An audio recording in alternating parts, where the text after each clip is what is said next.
మిర్చి ఇలా టేస్టీగా ఫ్లఫీగా ఎలా ప్రిపేర్ చేసుకోవాలో మీకు ఒక మంచి రెసిపీ చెప్తాను, మిస్ అవ్వకుండా చూడండి. ఈ మధ్యలో స్టఫింగ్ కోసం చింతపండు రసం లేదా నిమ్మకాయ రసం తీసుకోవాలి.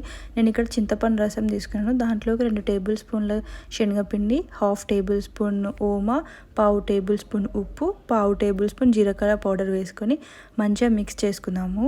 స్టఫింగ్లోకి పుల్లగా ఉంటే టేస్ట్ చాలా బాగుంటుంది. ఓమా కాస్త ఎక్కువ వేసుకున్నా పర్లేదు. ఇప్పుడు మిరపకాయలను ఇలా మధ్యలో కట్ చేసుకొని ఆ స్టఫ్ మొత్తం ఈ మిరపకాయ మధ్యలో ఇలా పెట్టేసుకోవాలి.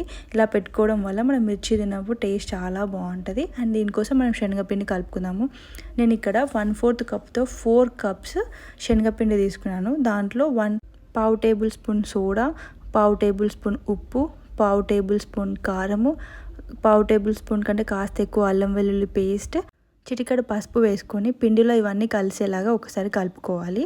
ఇదైతే మిక్స్ అయిపోయింది. ఇప్పుడు మనం దీంట్లోకి సరిపోయని వాటర్ వేసుకొని మంచిగా మిక్స్ చేసుకుందాము.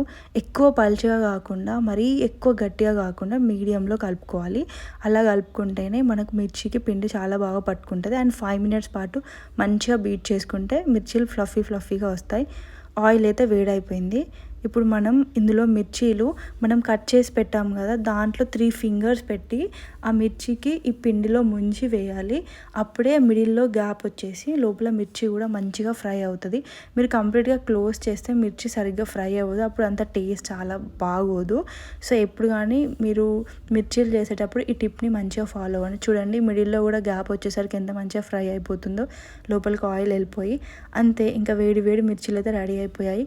ఇప్పుడు వీటిలోకి కాస్త ఆనియన్ వేసుకొని తింటే టేస్ట్ మాత్రం చాలా బాగుంటుంది. మీరు కూడా నెక్స్ట్ టైం మిర్చీలు చేసేటప్పుడు ఈ టిప్ని ఖచ్చితంగా ఫాలో అవ్వండి. అండ్ ఈ వీడియో నచ్చినట్లయితే like, share, subscribe. Thank you.